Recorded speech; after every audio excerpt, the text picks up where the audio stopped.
على عباده الذين اصطفى أما بعد فأعوذ بالله من الشيطان الرجيم بسم الله الرحمن الرحيم الله ولي الذين آمنوا يخرجهم من الظلمات إلى النور والذين كفروا أولياؤهم الطاغوت يخرجونهم من النور إلى الظلمات أولئك أصحاب النار هم فيها خالدون وقال رسول الله صلى الله عليه وسلم من يرد الله به خيرا يفقهه في الدين أو كما قال عليه الصلاة والسلام হুজুরকে এখানে বসতে বলল আব্দুর রহিম হুজুরকে আসলেন। প্রথমে আল্লাহ রাব্বুল আলামিনের শুকরিয়া আদায় করতেছি যে আল্লাহ তাআলা মেহেরবানি করে আমাদেরকে একটি দ্বীনি মজলিসে বসার তৌফিক দান করেছেন। এই সাআদাত হুজুরে বাজুনিস তানা বখশদ খোদায়ে বখশিন্দা। আমরা দ্বীনি কথা বলতে শুনতে বসছি, এটা কোনো টাকার জোরে হাসিল হয় না, এটা জনবলের জোরে হাসিল হয় না। আমরা আল্লাহর কাজ যে করি, এটা আল্লাহ যদি রহম করে, দয়া করে, আল্লাহ যদি আমাদের দিকে নেক দৃষ্টিতে তাকায়, তখনই আমরা দ্বীনের কাজ করতে পারি। এজন্য আমরা আল্লাহ তাআলার কাছে শুকরিয়া আদায় করতেছি, আলহামদুলিল্লাহ। আল্লাহ তাআলাই আমাদেরকে বসাইছেন, আমাদের চেয়ে অনেক শক্তিশালী, অনেক টাকার মালিক, জনবলের মালিক অনেক ব্যক্তি রাস্তায় রাস্তায় ঘুরতেছে, বাজারে ঘুরতেছে, আড্ডা এরকম ভাবে গান বাজনার মধ্যে সময় কাটাইতেছে। আর আমরা একটা দ্বীনি মজলিসে বসছি। আল্লাহ রাসূল বলেন, যেখানে আল্লাহর দ্বীনের কথা হয়, যেখানে আল্লাহর জিকির হয়, এই মজলিসগুলি কত দামি যে আল্লাহ তাআলা খুশি হয়ে আপন ফেরেশতাদেরকে আদেশ করেন যে ওই মজলিসগুলি যেখানে আমার কথা আলোচনা হইতেছে, ওই মজলিসের লোকগুলির চারদিক থেকে তোমরা বেষ্টন করে দাঁড়িয়ে যাও। হাফাতুহুমুল মালাইকা ওয়া নাযালাত আলাইহিমুস সাকিনাহ। ওই মজলিসের লোকদের উপর আল্লাহ তাআলার পক্ষ থেকে শান্তি রহমত বর্ষণ হইতে থাকে। আমরা দেখতেছি না, আমরা দেখতেছি উপরে কাপড়, কিন্তু আল্লাহ রাসূল বলছেন আমাদের উপর এখন আল্লাহর পক্ষ থেকে শান্তি রহমত মাগফিরাত বর্ষণ হইতেছে। ওয়া যাকারাহুমুল্লাহু ফী মান ইনদাহু। আর তৃতীয় উপকার কি হবে? আমি আলোচনা করতেছি, আমি একজন মানুষ, আপনারাও মানুষ, মানুষের সাথে আল্লাহর কথা আলোচনা করতেছি। আল্লাহ রাসূল বলেন, যারা আল্লাহর কথা আলোচনা করতে বসে, আল্লাহ তাআলা আরশে আজিমে থেকে তাদের কথা ফেরেশতাদের সাথে আলোচনা করে। আর উপকার কি হবে? আল্লাহ রাসূল বলেন আমাদের গুনাহ আছে না? সবার গুনাহ ছাড়া কেউ আছেন? সবার গুনাহ আছে। আল্লাহ রাসূল বলেন, যেখানে দ্বীনের কথা আলোচনা হয়, ওই দ্বীনি মজলিসগুলি থেকে মানুষ যখন শেষ করে ইস্তিগফার করে দোয়া করে যখন উঠে, আল্লাহ তাআলা একজন ফেরেশতাকে বলে, তুমি এটা এলান করে দাও, কুমু মাগফুরান লাকুম, যে তোমরা মজলিস থেকে এমন ভাবে দাঁড়াও যে আল্লাহ তাআলা তোমাদের জীবনের গুনাহগুলিকে মাফ করে দিয়েছে। আমরা যদি শেষ পর্যন্ত বসে থাকি, আশা করা যায় আল্লাহ আমাদের গুনাহগুলিকে মাফ করে বাড়িতে নিবে। আমি একটি আয়াত পড়ছি, যেহেতু সময় কম, রাত্র বেশি হয়ে যাইতেছে। আল্লাহ কোরআনে কারীমের মধ্যে ইমানদারদের ফজিলত বয়ান করছেন। আমরা সবাই ইমানদার না? বলেন, আল্লাহকে বিশ্বাস করি তো? আল্লাহ রাসূলকে নবী হিসেবে মানি তো সবাই? তাহলে বাস আমরা ইমানদার। আল্লাহ রাসূল বলছেন, মান ক্বালা লা ইলাহা ইল্লাল্লাহ মুখলিসান দাখালাল জান্নাহ। যে ব্যক্তি ইখলাসের সাথে, বিশ্বাসের সাথে, ঈমানের সাথে একবার করবে লা ইলাহা ইল্লাল্লাহ, আল্লাহ তাআলা তাকে জান্নাত দান করবেন। তাহলে আমরা ঈমান আনছি, ঈমান আনার পরেও কিন্তু আমাদের মাঝে মাঝে ভুল হয়ে যায় না? আমরা ভুল কাজ করে ফেলি। এই ভুল থেকে আমরা কিভাবে বের হব?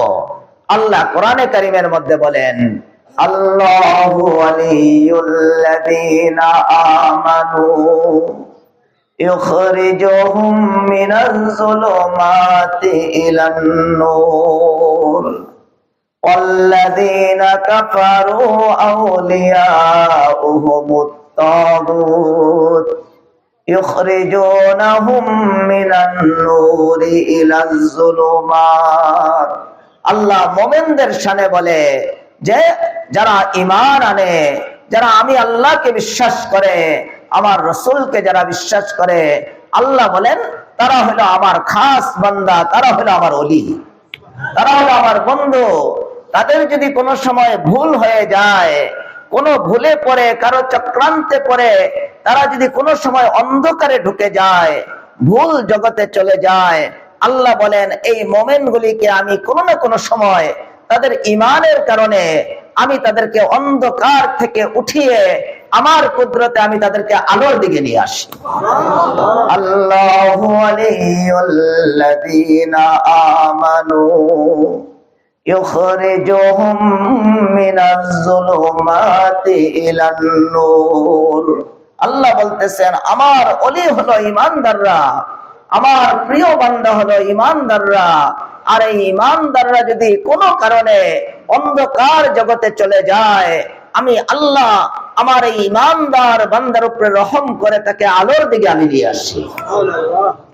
والذين كفروا أولياؤهم الطاغوت يخرجونهم من النور إلى الظلمات أولئك أصحاب النار। আর আল্লাহ বলতেছেন যারা কাফের, যারা ঈমান আনয়ন করে নাই, তারা তো আমার শত্রু। তারা যদি কোনো সময় আলো পেয়েও যায়, আল্লাহ বলেন তারা এই আলোর থেকে ফায়দা নিতে পারে না। তারা যদি নবীকেও পেয়ে যায়, নবীর থেকে তারা আলো গ্রহণ করতে পারে না, হেদায়েত গ্রহণ করতে পারে না, বরঞ্চ তারা ওই গুমরাহি অন্ধকারের দিকেই তারা প্রত্যাবর্তন করে। এটা আমাদের বুঝতে হবে। আমরা যে ঈমান আনছি এটা কিন্তু অনেক বড় নিয়ামত। কোনো কারণে যদি আমরা ভুল পথেও চলে যাই, আল্লাহ তাআলা এত ভালোবাসে ঈমানদারদেরকে, আপন কুদরতে আল্লাহ এই বান্দাগুলিকে ধরে আবার আলোর পথে এনে বসায় দেয়। এজন্য আমাদের ঈমানটাকে সুন্দর রাখতে হবে। আমরা ঈমান নষ্ট করব না, আমরা ঈমানকে বরবাদ করব না। আমরা অনেকেই আল্লাহকে বিশ্বাস করি, রাসূলকে ভালোবাসি, কিন্তু সামান্য সামান্য কারণে এদিক সেদিক গিয়া বাবার দরবারে, মাজারে, বাজারে গিয়ে আমরা আমাদের ঈমানকে বরবাদ করে দিই। আমরা মাজারে গিয়ে সেজদা করি, অনেকে নাউযুবিল্লাহ বলি। বলেন মাজারে গিয়ে সেজদা করলে আমাদের ঈমানটা শুদ্ধ থাকবে? কোন বাবার পায়ে যদি সেজদা করি ঈমান থাকবে? কোন বাবার কাছে যদি সন্তান চাই ঈমান থাকবে? সন্তান কে দিবে বলেন? ছেলে মেয়ে কে দিবে বলেন? মাল সম্পদ কে দিবে? আল্লাহ বলতেছেন তুমি বান্দা সারা পৃথিবী বেটে যদি খাও, আর যদি ডাক্তার যত কবিরাজ তুমি দেখাইতে পারো, আমি যদি আরশ আজিম থেকে আমি তোমাকে বাচ্চা না দেই, কেউ তোমাকে বাচ্চা দিতে পারবে না। আল্লাহ বলেন ওয়ালিল্লাহি মুলকুস সামাওয়াতি ওয়াল আরদ ইয়াখলুকু মা ইয়াশা ইয়াহাবু লিমান ইয়াশাউ ইনাসা ওয়া ইয়াহাবু লিমান ইয়াশাউ যুকুর আও ইউযাওবিজুহুম যুকরানা ওয়া ইনাসা ওয়া ইয়াজআলুহু মান ইয়াশাউ আকিমা। আল্লাহ বলেন এই আসমান জমিন পুরা জগৎটা যে দেখতেছো, আল্লাহ বলতেছেন এই আসমান জমিন এর মালিক কেউ না। বলেন কেউ হবে? বলেন। অনেকে মনে করতো আমরা মালিক, তারা ডাইনে বামে তাদের কাছে এই বাহিনী, ওই বাহিনী, দাঙ্গা বাহিনী, এই বাহিনী নিয়ে তারা এমন ভাবে চলছে মনে হয়েছে দেশটা যেন তারাই মালিক। কিন্তু আল্লাহ তাআলা দেখায় দিচ্ছে যে এই দেশের মালিক তোমরা না, দেশের মালিক কোন ব্যক্তি না। আমি যতদিন চাই তোমাকে ইজ্জতের সাথে চেয়ারে রাখবো, আর আমি যখন চাইবো তোমাকে বেইজ্জত করে আমি ইন্ডিয়া পাঠিয়ে দিব। বলেন আল্লাহ করে নাই কি? আল্লাহ, আমরা তো অনেকে মনে করছিলাম এই জালেম মনে হয় আর পৃথিবীর থেকে উঠবে না, কিন্তু আল্লাহ তাআলা এই জালেম রে কত বড় বেইজ্জতি করে বের করছে। এটা আল্লাহ বলতেছেন, ওয়ালিল্লাহি মুলকুস সামাওয়াতি ওয়াল আরদ ইয়াখলুকু মা ইয়াশাউ ইয়াহাবু লিমান ইয়াশাউ ইনাসা। আল্লাহ বলেন এই আসমান, এই জমিন, এই বিশ্বের কোন জগতের কোন জায়গার কেউ মালিক না, সব কিছুর মালিককে বলেন আল্লাহ। আল্লাহ বলতেছেন তুমি যদি সারা বিশ্বের সব শক্তি প্রয়োগ করো একটা ছেলের জন্য, একটা মেয়ের জন্য প্রয়োগ করতে পারবা, সব বিজ্ঞান এখানে ফেল হয়ে যাবে। আমি যদি সন্তান না দেই, কোন বিজ্ঞান তোমাকে সন্তান দিতে পারবে। একজন আলেম, আমি ওদিন বলছি ওনাদের মাহফিলে, আমার খুব পরিচিত, খুব আল্লাহওয়ালা, সারাটা জীবন 70 বছর পর্যন্ত উনি কাঁদছে, রব্বানা হাব লানা মিন আজওয়াজিনা ওয়া যুররিয়াতিনা কুররাতা আয়ুনিন ওয়াজআলনা লিল মুত্তাকিনা ইমামা। ওনার কান্না দেখে ওনার ছেলেরা, ওনার ছাত্ররা কেঁদে দিত, এইভাবে কাঁদতো যে আল্লাহ আমাকে একটা ছেলে দাও, আল্লাহ একটা ছেলে দাও, আল্লাহ একটা সন্তান দাও। 70 বছর কাঁদছে, কাঁদতে কাঁদতে উনি মারা গেছেন। কিন্তু একজন আলেম, ওনারও একটা ছেলে হয় নাই, কেন? আল্লাহ দেয় নাই। আল্লাহ যদি না দেয়, এটা সারা পৃথিবী বেটে খেতে পারবেন, সারা পৃথিবীর বিজ্ঞান এখানে চেষ্টা করতে পারবে, আপনাকে ছেলে দিতে পারবে না। আল্লাহ বলতেছেন ইয়াহাবু লিমান ইয়াশাউ ইনাসা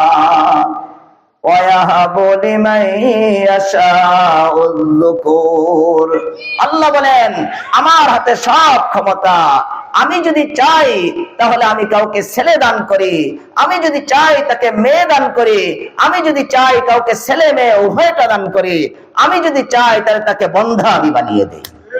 পৃথিবীর কোন ক্ষমতা কারো নাই তাকে ছেলে দেওয়ার, মেয়ে দেওয়ার, বা ছেলে মেয়ে যার হওয়ার যোগ্যতা তাকে বন্ধা বানায় দেওয়ার, এটার ক্ষমতা কারো নেই। এজন্য আমাদের ইমানকে ঠিক করতে হবে। আমরা যদি এখানে সেখানে গিয়ে সেজদা করি, এখানে সেখানে গিয়ে যদি আমি সিন্নি দান করি, মানত করে ফেলি, তাহলে আমার ইমানটা কিন্তু বরবাদ হয়ে যাবে। আল্লাহ কোরআনে কারীমের মধ্যে বলছেন, বান্দা জান্নাতের মধ্যে সবচেয়ে বড় নিয়ামত হবে আল্লাহকে দেখা। বলেন কাকে দেখা? জান্নাত তো সবচেয়ে বড় নিয়ামত। কত বড় নিয়ামত যে যা মনে চাইবো সব উপস্থিত পাওয়া যাবে। কিন্তু আল্লাহ বলতেছেন জান্নাত পাওয়ার পরে যখন বান্দা আমাকে দেখবে, আমার দর্শন, আমাকে সে দেখতে পাইবে, তখন মনে হবে জান্নাত কিছুই না। আল্লাহ বলতেছেন, কিন্তু আল্লাহকে আমরা কিভাবে দেখবো? ওই দুইটা আমল যদি বান্দা ঠিক রাখো, তাহলে কিয়ামতের দিন তুমি আমি আল্লাহকে দেখতে পারবা।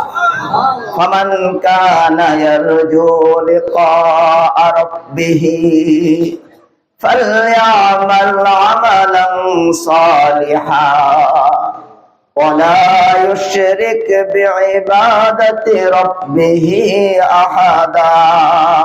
আল্লাহ বলতেছেন, বান্দা তুমি যদি চাও আমাকে দেখতে, আমাকে দেখার যদি তোমার আকাঙ্ক্ষা থাকে, তাহলে বান্দা দুইটা কাজ করো। 1 নাম্বার কাজ হলো তোমার আমলকে তুমি সুন্দর করো।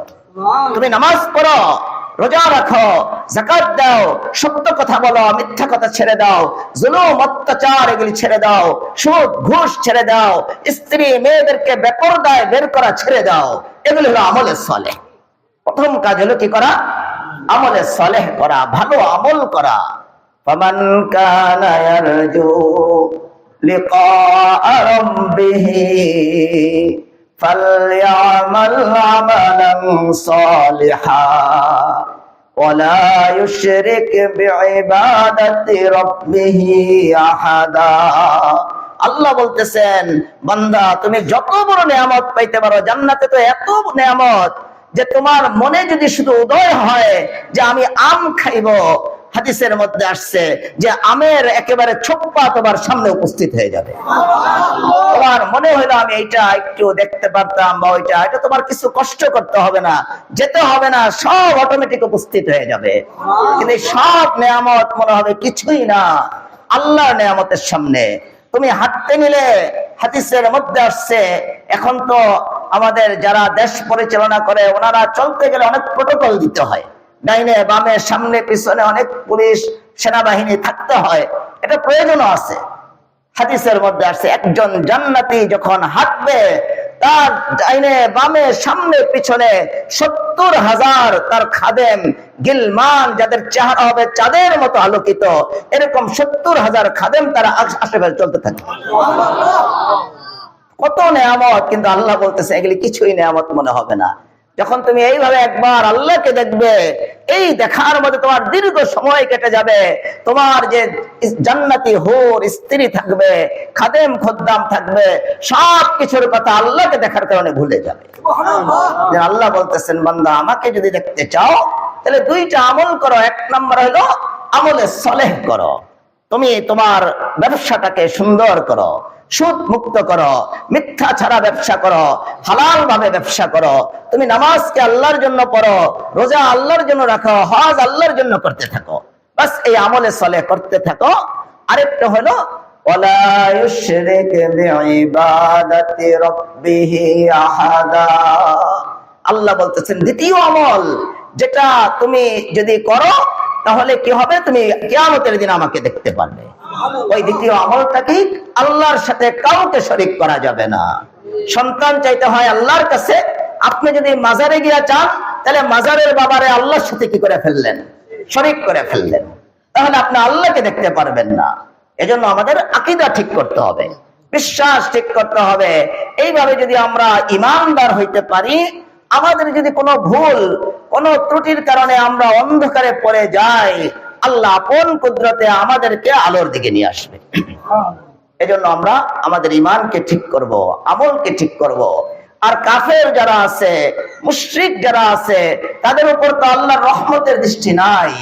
তারা আলো যদি পায় নিজের ঘরের মধ্যে, আবু তালেব রাসূলের চাচা, আবু জাহেল রাসূলের চাচা, আবু লাহাব রাসূলের সাল্লাল্লাহু আলাইহি সাল্লামের চাচা, ওনারা ঘরের মধ্যে কত বড় আলো, কত বড় নূর, কত বড় নবীকে পাইছেন, কিন্তু তারা ওই নবীর কদর করে তারা জান্নাতি হইতে পারে না। আল্লাহ বলেন যে যারা কাফের, যারা তাগুত, যারা বিপদগামী, আল্লাহ বলেন তারা আলো পাওয়ার পরেও তারা আলো পাবে না। আলো ঘরের মধ্যে থাকবে, ওই আলো থেকে তারা আলো নিতে পারবে না, তারা গোমরাহির দিকেই যাবে। এজন্য আমাদের কাজ হলো গোমরাহির দিকে না যাওয়া। হযরত ইব্রাহিম আলাইহিস সালাতু ওয়াস সালাম, ওনাকে পাইছে কে, নমরুদ বাদশা। আল্লাহ কোরআনে কারীমের মধ্যে বলেন, আলাম তারা ইলাল্লাযী হাজ্জা ইব্রাহিমা ফি রাব্বিহি আন আতাহুল্লাহুল মুলক إذ قال إبراهيم ربي الذي يحيي ويميت। হযরত ইব্রাহিম আলাইহিস সালাতু ওয়াস সালাম কে নমরুদ বাদশা পাইছে। ইব্রাহিম আলাইহিস সালাতু ওয়াস সালাম আল্লাহর রাস্তা দেখাইতেছে, আল্লাহর পথ দেখাইতেছে, আর নমরুদ বলে যে তোমার আল্লাহ কি পারে। তখন ইব্রাহিম আলাইহিস সালাতু ওয়াস সালাম বলেন, আমার আল্লাহ মানুষকে জীবিত করেন, আবার মানুষকে মৃত্যু দান করে। নমরুদ বলে এটা আমিও পারি। বলেন কেমন বেকুব কথা, কয় আমিও পারি। কয় তোমার আল্লাহ কি পারে? ইব্রাহিম আলাইহিস সালাম বলেন যে আমার আল্লাহ ইউহয়ী ওয়া ইউমীত, আমার আল্লাহ মানুষকে জীবন দান করে। বলেন আমাদেরকে জীবন কে দিছে? আল্লাহ। ওয়া ইউমীত, আবার আমাদেরকে মৃত্যু দান করে কে? আল্লাহ। নমরুদ দেখেন নবীর কাছে বসেও সে নূর নিতে পারতেছে না। সে বলতেছে আমিও তো পারি মানুষকে জীবিত করতে, আমিও তো পারি মানুষকে মারতে। দুইটা গোলাম আনছে, দুইটা গোলাম কৃতদাসকে নিয়ে আসছে। একটা কৃতদাসকে আদেশ করছে জল্লাদকে যে তার কল্লাটা উড়িয়ে তাকে মেরে ফেলো, মেরে ফেললো একজনকে। আর আরেকজনকে বললো যাও তোমার আমি ছেড়ে দিলাম।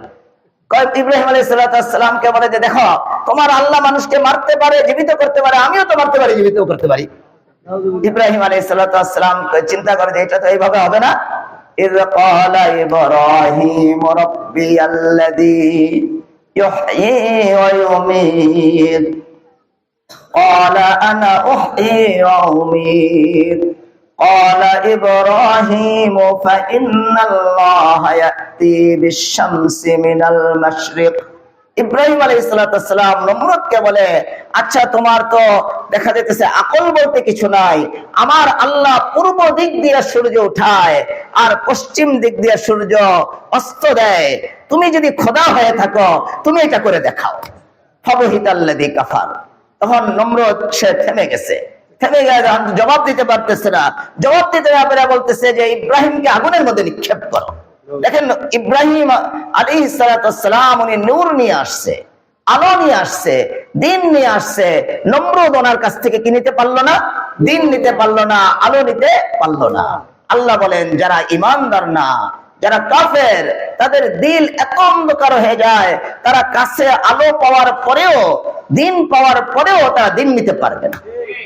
আর ইব্রাহিম আলাইহিস সালাম ছোট কালে উনি আল্লাহকে তালাশ করতেছে, উনি মাত্র ছোট বয়স, উনি আল্লাহকে তালাশ করতেছে যে আমাদের স্রষ্টাকে। উনি কোরআনে কারিমের মধ্যে আসছে, উনি অন্ধকার রাত্রিতে যখন তারকারাজিকে দেখছে, উনি মনে করছেন যে এগুলি মনে হয় আমার খোদা, এগুলি মনে হয়, অনেকে তো এগুলিকে পূজা করে, এরা মনে হয় খোদা।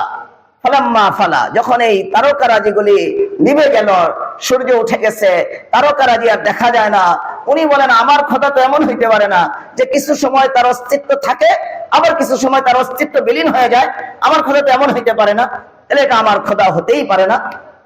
ফালাম্মা রাআল কমারা বাযিগা ক্বালা হাযা রাব্বী ফালাম্মা আফালা ক্বালা লা উহিব্বুল আফিলিন। একটু পর যখন উনি চাঁদ দেখলেন, 14 তারিখের একেবারে উজ্জ্বল চাঁদ, এটা দেখে ইব্রাহিম আলাইহিস সালাম বলেন এটা মনে হয় আমার খোদা, অনেক উজ্জ্বল দেখা যায়। কিছুক্ষণ পরে যখন এই চাঁদটা নিভে গেল, চাঁদের আলো বুঝে গেল, সূর্য উঠে গেল, দিন সকাল হয়ে গেল, ইব্রাহিম আলাইহিস সালাম বলেন যেই চাঁদ, যেই বিষয়টা নিজের অস্তিত্ব টিকায় রাখতে পারে না, সেটা আমার খোদা হতেই পারে না। দেখেন আল্লাহ তাআলা ওনাকে আলোর দিকে নিয়ে যেতেছে। একটু পরে যখন সূর্য উঠে, বিশাল বড় সূর্য আলোকিত, উনি সূর্যের দিকে তাকায়া বলতেছেন ফালাম্মা রাআশ শামসা বাযিগা ক্বালা হাযা রাব্বী হাযা আকবার। সূর্য যখন উনি দেখছেন, উনি বলছেন এটা তো অনেক বড়, অনেক আলোকিত, এটাই মনে হয় আমার খোদা। কিছুক্ষণ পরে সূর্য ডুবে গেল, যখন সন্ধ্যা হয়ে গেল, উনি বলতেছেন ফালাম্মা আফালাত ক্বালা ইয়া কওম ইন্নী বারীউম মিনাল মুশরিকিন। যে আমি প্রথমে মনে করেছিলাম তারকাগুলি আমার খোদা, তারপরে মনে করেছিলাম চন্দ্র আমার খোদা, তারপরে মনে করেছিলাম সূর্য আমার খোদা, কিন্তু কেউই তো নিজের অস্তিত্ব টিকায় রাখতে পারে না। হে মুশরিকরা, তোমরা শুনে রাখো, এরা কেউ আমার খোদা না। আমার খোদা হলো ওই সত্তা যে আসমান, জমিন, চন্দ্র, সূর্য সব মখলুককে যিনি সৃষ্টি করছে, উনি হলো আমার খোদা। তাহলে বলেন উনি অন্ধকার থেকে কোথায় চলে আসলো? আলোর দিকে চলে আসলো। আর নমরুদ অন্ধকার থেকে আরো অন্ধকারের দিকে গেল। হাদিসের মধ্যে আসছে নমরুদ ইব্রাহিম আলাইহিস সালামের উপর রাগ হইয়া বলতেছে তোমার খোদারে আমি মেরে ফেলবো। খোদারে বলে সে মেরে ফেলবে, টাওয়ার তৈরি করো। টাওয়ার তৈরি করছে। আচ্ছা ওই জমানার টাওয়ার বড় হইলে আর কতটুকু বড় হবে? বর্তমান জমানার 10 তলা 20 তলা সমানই হবে, বা 100 তলার সমানই হোক। আমরা প্লেনে উঠেও আকাশ খুঁজে পাই না, রকেটে চড়ে চাঁদের দেশে গিয়েও আকাশের কোনো সন্ধান পায় না। আর সে আল্লাহকে মেরে ফেলবে, কয় বড় করে টাওয়ার তৈরি করো। টাওয়ার তৈরি করছে, তার উজির নাজিররা টাওয়ার তৈরি করছে। কোনোভাবে টাওয়ারের উপরে রশিটা মনে উঠাইছে, উঠানোর পরে তীর লাগাইছে, তীর লাগাই উপরের দিকে তীর মারছে যে আজকে খোদারই মেরে ফেল। তীর মারতে নিছে যেই আল্লাহ তাআলা বলে যে তোর ব্যবস্থা আমি করতেছি। একটা ল্যাংড়া মশা আল্লাহ পাঠায় দিছে। আল্লাহ বেশি কিছু পারে না, একটা ল্যাংড়া মশা। হাদিসের মধ্যে আসছে যে মশা এক পাও নাই, এরকম একটা মশা আল্লাহ পাঠায় দিছে। এই মশা নমরুদের নাকে দিয়ে ঢুকে মাথায় ঢুকে গেছে। এই যে ব্যথা শুরু হয়েছে, ব্যথা তো আর সারে না। খাদেম রে বলতেছে যে আমার মাথার মধ্যে পিটা। খাদেম কতক্ষণ পিটাইবো? পিটা দিতে দিতে এক সময় রাগ উঠছে, জোরে এক পিটা মারছে, মাথা 2 ভাগ হয়ে গেছে। বলেন স্যান্ডেলটা পিটে পিটে আল্লাহ তাআলা তার খোদাগিরি বের করে দিচ্ছে। তাহলে আমরা আজকে মনে করি যে আমরা ইমান ছেড়ে দিয়ে, আমল ছেড়ে দিয়ে আমরা আগে বেড়ে যাব, এটা আগে বাড়া কিনা সম্ভব না। নমরুদ পারে না আগে বাড়তে। নমরুদ ইব্রাহিম আলাইহিসসালাম আল্লাহকে মানছে, আল্লাহর দ্বীনকে মানছে, নবী উনি নবী। দ্বীন মানার কারণে নমরুদ কি করছে, ওনাকে আগুনের মধ্যে নিক্ষেপ করছে। স্মরণে আপনার ঘটনা, বিশাল আগুন জ্বালাইছে, আগুনের মধ্যে নিক্ষেপ করছে, পুরে ছাই করে ফেলবে। আল্লাহ তাআলা দেখায় দিতে চাইছেন। এই নমরুদ কি করছে, বড় তার টাওয়ারের উপরে উঠা সে দেখতেছে যে ইব্রাহিম আলাইহিসসালাম পুরে ছাই হয়েছে কিনা। আল্লাহ তাআলার ইচ্ছা, আসলে এত বড় গর্তের মধ্যে ফেলছে, এটা তো দেখার কথা না, এটা ধোঁয়া আছে, আগুন আছে, দেখার কথা না। আল্লাহ তাআলা পরিষ্কার করে দিছে, তার দিল যেন আরো বেশি জ্বালাপোড়া করে। নমরুদ যখন দাঁড়াইছে, দাঁড়ায় দেখে যে ইব্রাহিম আলাইহিসসালাম এই আগুনে তো পুরেই নাই, বরঞ্চ পুরা আগুনের গর্তটাকে আল্লাহ তাআলা ফলের বাগান বানাই দিয়েছে। আর ইব্রাহিম আলাইহিসসালাম এই ফলের বাগানের মধ্যে বিচরণ করতেছে, বিচরণ করে করে ফল আহরণ করতেছে, আর এই আগুনের ভিতরে থেকে ফল ভক্ষণ করতেছে। হযরত ইব্রাহিম আলাইহিসসালামকে জিজ্ঞাসা করছে, আপনার জীবনে সবচেয়ে আনন্দ আরামের দিন কোনটা? কোন দিন বেশি আরাম লাগছে? কোন দিনগুলি আপনার সবচেয়ে আরামের, সবচেয়ে শান্তির? ইব্রাহিম আলাইহিসসালাম বলছে, আমার জীবনের সবচেয়ে আরামের, শান্তির দিন হলো ওই দিনগুলি যেই কয়দিন আমি আগুনের গর্তের মধ্যে ছিলাম। সেখানে আগুনের গর্তের মধ্যে থেকে আমি জান্নাতের ফল ভক্ষণ করছি। তাহলে আল্লাহকে যদি কেউ মানে, ইমানকে আনয়ন করে, আল্লাহ তাআলা তাকে অন্ধকার থেকে আলোর দিকে নিয়ে যাবে। আর আল্লাহকে যদি কেউ না মানে, তাহলে আল্লাহ তাআলা তাকে অন্ধকার থেকে অন্ধকারের দিকে নিয়ে যাবে। এজন্য আমরা আল্লাহকে মানবো, জুলুম করব না, অত্যাচার করব না, দিন থেকে আমরা ফিরব না। আল্লাহ কোরআনে বলেন, মান আরাদা আন যিকরি ফাইন্না লাহু মাঈশাতান লানকা ওয়া নাহশুরুহু ইয়াওমাল কিয়ামাতি আ'মা ক্বালা রাব্বি লিমা হাশারতানি আ'মা وقد كنت بصيرا। আল্লাহ বলেন, যারা আমার দিন থেকে মুখ ফিরাবে, আমার দিনকে দাফন করতে চাবে। বলেন, অনেকে চায় না দিন দাফন করতে। আমরা অতীত অবস্থায় দেখছি, অতীতের সময়ে, আল্লাহ মাফ করেন, এখন তো আমাদের বাক স্বাধীনতা আসছে। এক সময় আমরা বাক স্বাধীনতা ছিল না, কথাই বলতে পারিনি। কথা বললে হয় গুম, না হলে জেলখানায়, একখানায় যেতেই হইতো। হয় গুম হয়ে যাও, নাহলে জেলখানায় যাও। আমার এখানে ওয়াজ ছিল, আপনাদের এখানে আমার ওয়াজকে নাকচ করে দেওয়া হয়েছিল। হ্যাঁ, ওনারা জানেন, আমার ওয়াজকে নাকচ করে দিচ্ছে যে না, ওয়াজ করা যাবে না। কারণ আমি তো একটু যে বিরুদ্ধে কথাবার্তা বলে ফেলে, আর আপনারা তো আবার একটু বেশি বিরোধী, আপনারা তো একটু বেশি বিরোধী, আবার প্ল্যাটফর্ম ভিন্ন আপনাদের। তাই আমি ওয়াজ করতে আসবো, ওয়াজ বন্ধ, মানে মোবাইল করে বসে, হুজুর আসা যাবে না, বিরাট বিপদ। আল্লাহ বলতেছেন, যারা তোমরা দিন থেকে মুখ ফিরাইবে, ইসলাম থেকে মুখ ফিরাইবে, আল্লাহর থেকে মুখ ফিরাবে, আল্লাহর নামকে মুছে দিতে চাইবে, আল্লাহ বলতেছেন প্রথম শাস্তি হলো তোমাদের দুনিয়ার জীবনটাকে আমি সংকীর্ণ করে দেব। দুনিয়ার জীবন একেবারে সংকীর্ণ হয়ে যাবে। দেখেন, আজকে যারা আল্লাহর নামকে বই পুস্তক থেকে মুছে দিছিল, বই পুস্তকে আল্লাহর নাম মুছে দিয়া দেব দেবীর নাম বসানো হয়েছে। বই পুস্তক থেকে আল্লাহর নাম, আল্লাহ রসুলের নাম মুছে দিয়া গান বাজনা, বাদ্যযন্ত্র, অশ্লীল জিনিস, অশ্লীল কথাবার্তা ঢুকাই দেওয়া হয়েছিল। আল্লাহ তাআলা, আল্লাহ তো ওয়াদা, যারা এই জাতীয় কাজ করবে তাদেরকে আল্লাহ তাআলা শাস্তি দিবেন। কেমন শাস্তি? যে তাদের এই প্রশস্ত দুনিয়াটা তাদের জন্য প্রশস্ত থাকবে না, সংকীর্ণ হয়ে যাবে। বলেন, এখন ওই লোকগুলির জন্য এই বাংলাদেশকে খুব প্রশস্ত না সংকীর্ণ? আমরা কিন্তু এদেরকে এখন খুঁজেই পাই না।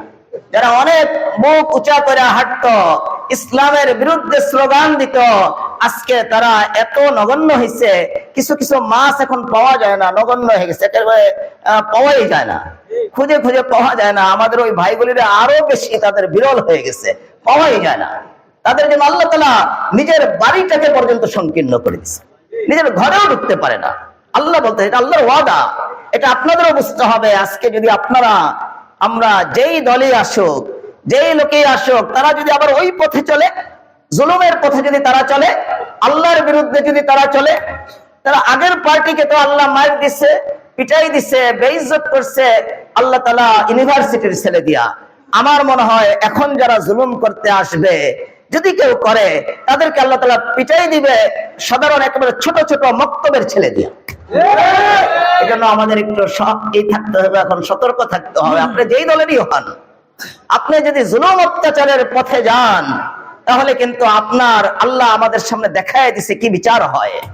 এই জন্য আল্লাহ কোরআনে বলতেছেন, মান আরাদা আন যিকরি ফাইন্না লাহু মাঈশাতান যানকা ওয়া নাহশুরুহু ইয়াওমাল কিয়ামাতি আ'মা।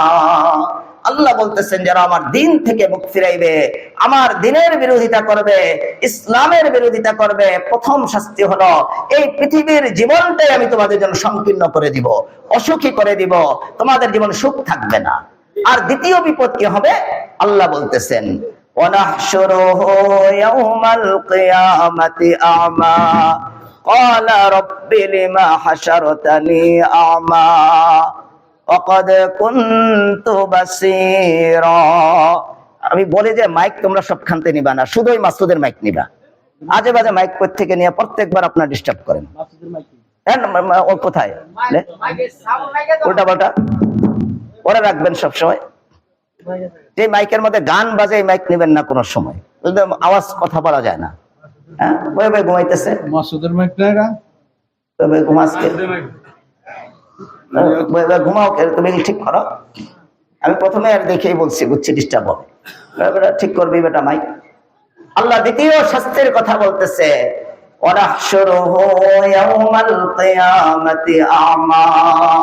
যারা দিন মানবে না, ইসলাম মানবে না, আল্লাহর বিরুদ্ধে যারা স্লোগান দিবে, তাদের দ্বিতীয় শাস্তি কি হবে?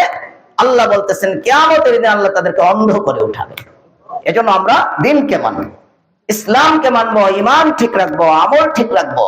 আর না হলে তো আমরা আলোর থেকে দিন দিন অন্ধকারে চলে যেতে হবে। আমরা দিন দিন আমাদের আলো, অন্তরের আলো, এটা শেষ হয়ে যাবে। দিন দিন আমরা জালেম, অত্যাচারী হয়ে যেতে হবে। এজন্য আমরা কষ্ট করে আমাদের ইমান, আমাদের ইসলাম আমরা ঠিক রাখবো। ইমান ইসলাম ঠিক রাখার জন্য মেহনত করতে হবে। মেহনত না করলে ইমান ইসলাম ঠিক থাকে না। একটা জমিনের মধ্যে যদি মেহনত করে, ওই জমিনটা আবাদ হয়, ওই জমিন থেকে ফসল হয়। আর জমিনের উপরে যদি মেহনত না করে, ওই জমিনটা জঙ্গল হয়ে যায়। ঠিক মানুষ যদি তার অন্তরের উপরে মেহনত না করে, ওই অন্তরটাও জঙ্গলের মতো হয়ে যায়। ওই অন্তরের মধ্যে এসে যাবে গুনাহ, অবিচার, অত্যাচার, জুলুম। এজন্য আমরা কষ্ট করে দ্বীনি মাহফিলগুলিতে যাইব, দাওয়াত ও তাবলীগের মধ্যে যাইব। এখন দাওয়াত ও তাবলীগের মধ্যে কিন্তু দুই গ্রুপ হয়ে গেছে, জানেন তো নাকি? এটা দাওয়াত ও তাবলীগের মধ্যে এক গ্রুপ তো আলহামদুলিল্লাহ শুরাই নিজামে চলে, উলামাদের পরামর্শ নিয়ে চলে। তারা কোনো খুনও করে না, মারামারিও করে না। আর আরেক গ্রুপ দেখবেন যে অন্ধকারের মধ্যে ঘুমন্ত মুসলমানদের উপরে এসে আঘাত করে, মুসলমানদেরকে হত্যা করে ফেলে। বলেন তারা তাবলীগী না সন্ত্রাসী? সবাই বলেন তাবলীগী না সন্ত্রাসী? এদের সাথে তাবলীগ করা যাবে? এদেরকে মসজিদে জায়গা দেওয়া যাবে? এরা নামাজ পড়তে পারবে, কিন্তু তাবলীগের নামে তারা মসজিদে আসা, কোন তালিম, কোন তাবলীগ, কোন এরকম গাছ এগুলি করার কোন অনুমতি তাদের নেই। না, নারাজ হলেন আমার কথায়। একদিন আমি আসার সময় বলছে, হুজুর আপনি একটু চেয়ারম্যান সাহেবরে বলে দিবেন, চেয়ারম্যান সাহেব মসজিদের সভাপতি, এই মসজিদে গিয়ে তারা ঢুকতে চায়। সারা বাংলাদেশের শতকরা হাজারের মধ্যে একজন লোক এই এতাআতীদের পক্ষে নাই, তাদেরকে সন্ত্রাসী মনে করে। এখন যদি আমরা তাদের পক্ষে কথা বলি, তাদের পক্ষে থাকি, 999 জন আমাদের বিপক্ষে চলে যাবে। এটা বোকামি হবে, কারণ তারা তো সন্ত্রাসী, তারা তাবলীগী নয়। এই জন্য আমাদের সারা বাংলাদেশের মধ্যে এটা ফয়সালা হয়ে গেছে, তারা মসজিদে নামাজ পড়তে আসবে। বলেন নামাজ পড়তে বের করে দেবেন নাকি? এবার তারা নামাজ পড়তে আসবে, তারা নফল পড়বে, পড়ে তারা চুপচাপ চলে যাবে। তাদের তালিম করার, তাদের তাবলীগের গাছ করার কোন অধিকার এই দেশের মধ্যে নেই, কারণ তারা তো হত্যা করছে, তারা তো খুনি। এজন্য আমরা তাবলীগের কাজ করব, কিন্তু সেটা করতে হবে ওলামাদের নিসবতে, ওলামাদের সাথে। ওলামাদের নিসবতে যে তাবলীগের কাজ চলতেছে, আলহামদুলিল্লাহ এটা হলো সহিহ কাজ। এরা কাউকে খুনও করে নাই, মারামারিও করে নাই।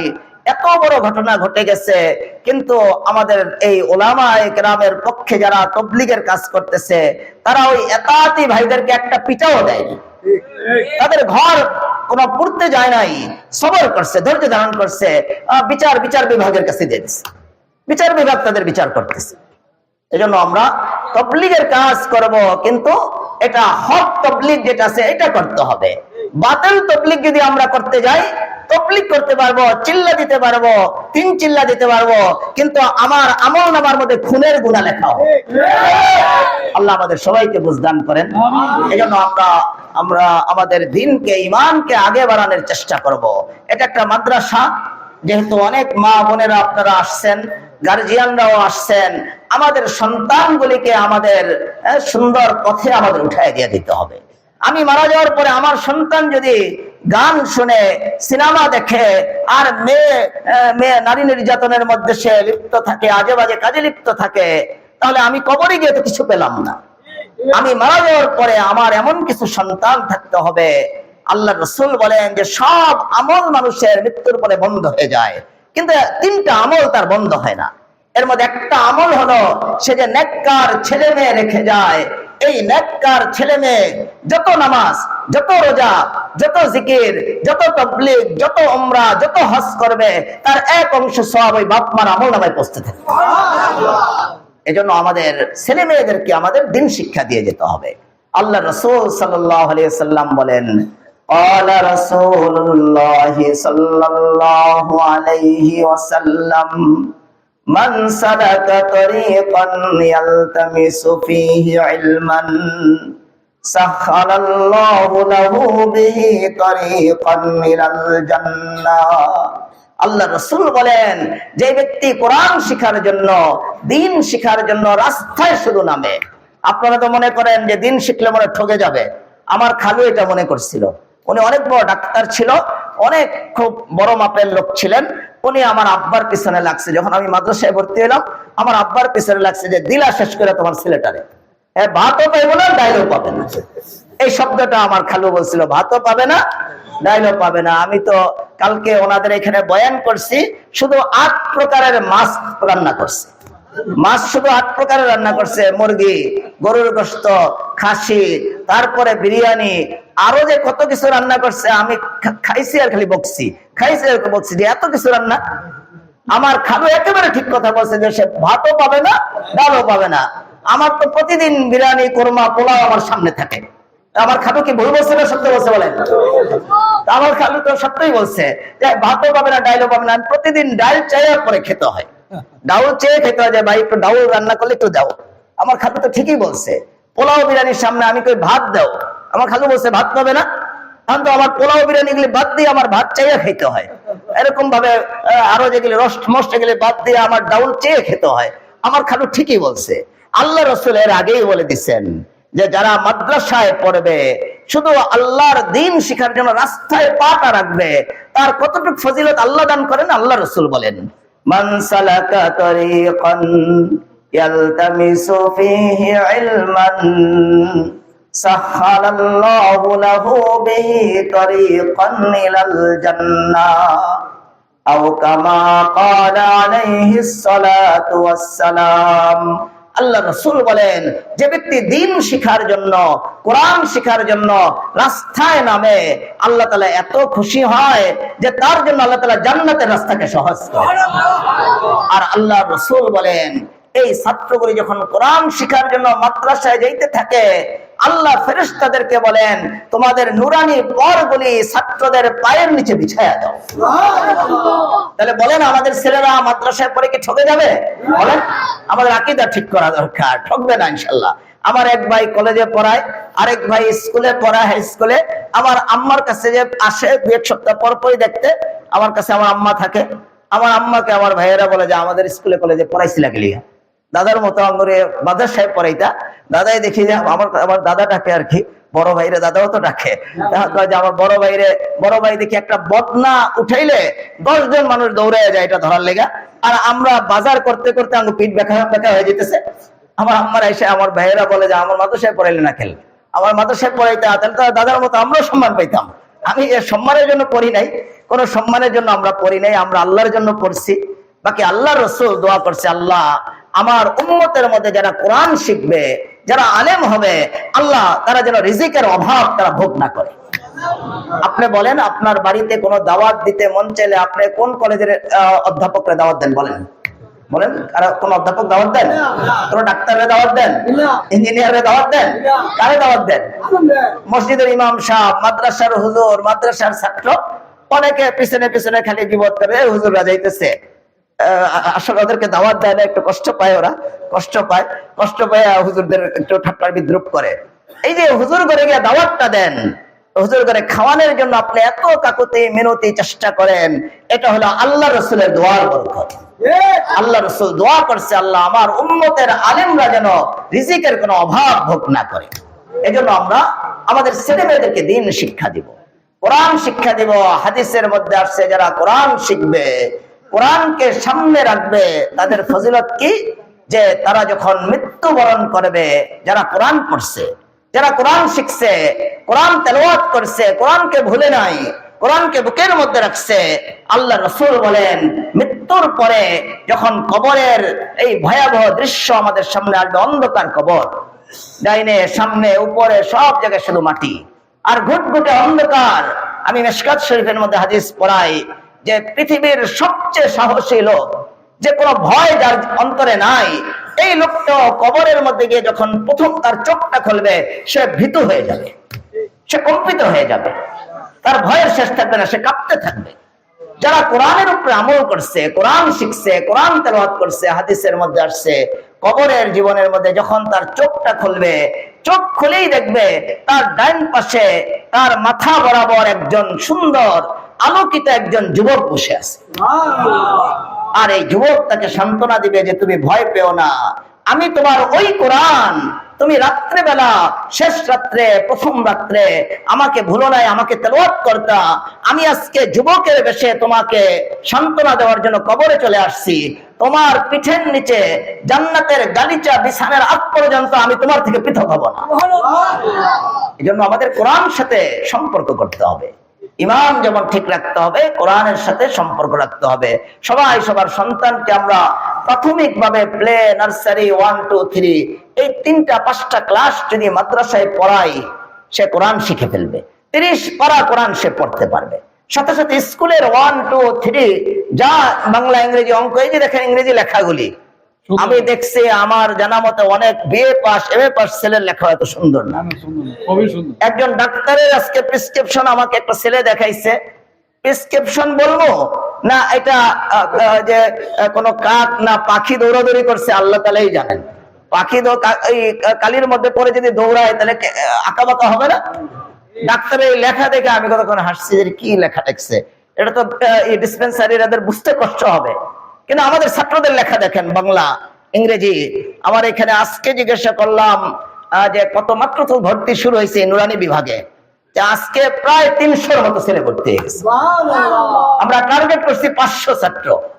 আশপাশের স্কুল, 3 স্কুলের একেবারে হেডমাস্টার এবং যারা প্রতিনিধি, তারা আমার কাছে আইসা বলছে, হুজুর আপনার পায়ে পড়ি, আমাদের পেটের মধ্যে লাথি মেরেন না, আমরা একটা ছাত্র পেতেছি না, ছাত্রও নাই ছাত্রীও নাই, সব চলে আসছে আপনার মাদ্রাসায়।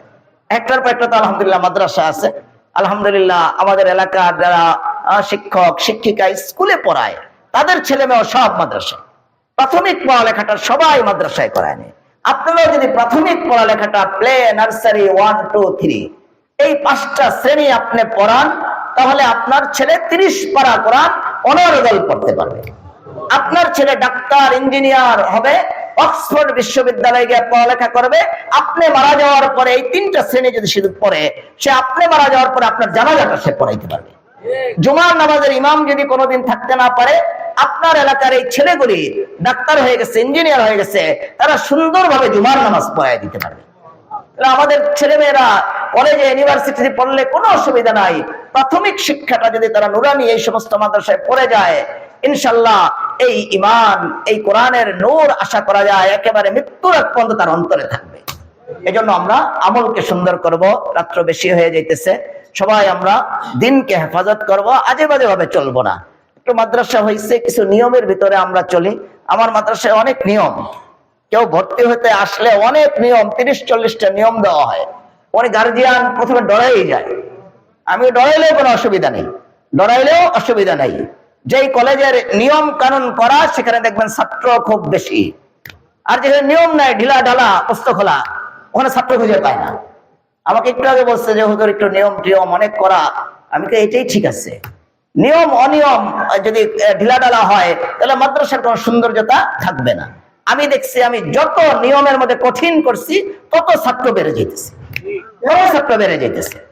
এই জন্য আপনারা দয়া করে নিয়মটাকে শ্রদ্ধার সাথে দেখবেন। আপনি বলবেন যে আমাদের বাড়িতে একজন লোক মারা গেছে, ছাত্র নিয়ে যাবো, 4 দিন না একটা অনুষ্ঠান করবো, 40 সাল অনুষ্ঠান, আরে মিয়া প্রথমে তো এটা জায়েজই নেই।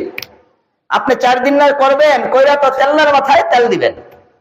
আপনি চেয়ারম্যান সাহেবকে খাওয়াই দিলেন, একটা রাগ না করো কোনি, চেয়ারম্যান সাহেবকে খাওয়াইলেন, বলেন ওনার কি টাকার অভাব আছে? আপনি এমপি সাহেবরে খাওয়াইলেন, আপনি প্রধানমন্ত্রীর খাওয়ালেন, আপনি তেলনার মাথায় কি দিলেন? তেল দিলেন। কোনো লাভ হবে বলেন? সেখানে কোনো গরিব দুঃখী জায়গাই পায় না, গরিব দুঃখীরা যেতেই পারে না। 4 দিন না, 40 মৃত্যুবার্ষিকী যেগুলি আমরা করি তো আল্লাহ রাসূল নিষেধ করে গেছেন। তারপরে আপনারা দাওয়াত দিলে হুজুররা যদি আপনাদের এই দাওয়াত গুলিতে যায়, তাহলে এই ছাত্র হুজুররা দাওয়াতে যাওয়া আসার মধ্যে তাদের যে সময়টা ব্যয় হবে, এতে করে গার্জিয়ান পরে বিরক্ত হয়ে আপনার এই মাদ্রাসা থেকে ছাত্র নিয়ে চলে যাবে। আমরা দিনাজপুরের ছাত্র পর্যন্ত আপনাদের এখানে পাঠিয়ে দিই। দিনাজপুর থেকে আসছে, ঠাকুরগাঁও থেকে আসছে, এই ছেলেগুলিকে আপনাদের এখানে পাঠাইতেছি। গার্জিয়ানরা এত দিনাজপুর থেকে এই 400 কিলোমিটার দূর থেকে আমাদের কাছে কেন পাঠাতে বলেন? পড়ার জন্য পাঠায় নাই? আপনি যদি এখন বলেন যে না আমাদের বাসায় দাওয়াত খাইতে হইব, তাহলে তো গার্জিয়ান বলবে আমি তো দাওয়াতের জন্য পাঠাই নাই, আমার ছেলে দাওয়াত খেলে তো তার পড়া হবে না। এই জন্য কারো কি মনের কোনো কষ্ট হবে কিনা বলেন? এই দাওয়াত নিয়ে কোনো কেউ মনে কষ্ট পাবেন কিনা বলেন? কেউ দাওয়াতের ব্যাপারে আপনার যদি মনে চায় ছাত্র করে খাওয়াবেন, আপনি একটা বাটিতে করে বলে করে খানা এনে আপনি হুজুরদেরকে বলেন যে হুজুর এই ছাত্রদেরকে আপনি এটা খাওয়াই দেন, ছাত্ররা এখানে খাবে, আপনার যেটা উদ্দেশ্য এটা পুরো হয়ে যাবে, সওয়াবও হয়ে যাবে, আর ছাত্রদের সময়টাও নষ্ট হবে না। সবাই আমরা এটা বোঝার চেষ্টা করব, তাহলে ইনশাল্লাহ আমাদের অসুবিধা হবে না। অনেক গার্জিয়ান এটা বুঝতে কষ্ট পায় যে দাওয়াতে যায় না কেন, দাওয়াতে গেলে তাদের পড়া হবে না। আপনি স্কুলের সময় যদি স্যারদেরকে ইরাজা বলেন যে ক্লাস 4 এর ছাত্রগুলির আজকে দেন তো দাওয়াতে, দিবে বলেন? এটা দিবে না, কোন স্কুল দিবে না, কোন কলেজে দিবে না, কোন ইউনিভার্সিটি দেবে না, কারণ পড়া নষ্ট হয়ে যাবে, পড়ার টাইমে এগুলি করার কোনো ই নেই। এই জন্য আপনারাও এই বিষয়টা এলাকার যারা আছেন দয়া করে বোঝার চেষ্টা করবেন। এই দাওয়াতে নিয়ে যদি আমরা ছেলেগুলিকে দৌড়াই, আমাদের ছেলেগুলির সময় নষ্ট হয়ে যাবে। যেই ছেলেটা 3 বছরে হাফেজ হবে, 2 বছরে হাফেজ হবে, এই ছেলেটার 5 বছর লাগবে পরে হাফেজ হইতে। এটা আমার অভিজ্ঞতায়, আমার এখানে ছেলেগুলিকে দিয়ে যায় 2 বছর, 1.5 বছরে হাফেজ হয়ে যায়, আর তারই ভাই তার মতোই ব্রেন আরেক মাদ্রাসায় পরে তার 5 বছর লাগে। কেন এই ব্যবধান? এই দাওয়াত বিভিন্ন ভাবে সময় নষ্ট হয়ে যায় অনেক জায়গার মধ্যে, এই জন্য ছেলেগুলি পিছনে পড়ে যায়। আলহামদুলিল্লাহ এখন ছেলে জায়গা দিতে পারতেছে না, হেফজখানায় এখন ছেলে জায়গা দিতে পারতেছে না, আপনাদের যে জায়গা এই জায়গাতে হইতেছে না। এত ছাত্র আল্লাহ দান করেছে। এই রমজানের পরে আমি তো বুঝতেছি এটা 3 তলা করতে হবে, এটা 3 তলা না করলে ছাত্র জায়গা হবে না। আমার এখানে আশা করি ইনশাল্লাহ আপনারা 3 তলা করে ফেলবেন, 2 তলা করে ফেলবেন ইনশাল্লাহ। এতে করে আমরা যে ছাত্রগুলি পাঠাবো তারা তো থাকতে হবে, জায়গা তারা যেন পায় এবং সুন্দরভাবে পড়তে পারে। আমরা যদি দাওয়াত নিয়ে বিভিন্ন বিষয় নিয়ে মতবিরোধ করি, তাহলে এই ছেলেগুলি মনক্ষুণ্ণ হয়ে আপনাদের এখান থেকে চলে যাবে। আমাদের অন্য শাখা আছে, অনেক শাখায়, যে ওনাদের বাড়ির পাশে ভিটিপাড়া আমার এক শাখা, 8 জনকে আজকে গতকালকে পাগড়ি দিছি, 8 জন ছাত্রকে পাগড়ি পরায় দিছি। প্রতি বছর 8 জন 10 জন করে হাফেজ হইতেছে, একেবারে গ্রামের ভিতরে মাদ্রাসা। আলহামদুলিল্লাহ ছাত্র ভরপুর, কানায় কানায় ভরপুর। এই জন্য আপনাদের এখানেও ইনশাল্লাহ ছাত্র হয়ে যাবে, কিন্তু শর্ত হলো নিয়ম অনুযায়ী চলতে হবে। আল্লাহ আমাদের সবাইকে কবুল করেন, আল্লাহ এই মাহফিলকে কবুল করেন, আল্লাহ আমাদের সবার দিলের নেক মাকসাদ গুলিকে পুরা করে দেন, আমাদের যার যত সমস্যা আছে সব সমস্যার সমাধান আল্লাহ করে দেন। পাগড়ি নিবে, পাগড়ি 3 জন ছাত্র পাগড়ি নিবে।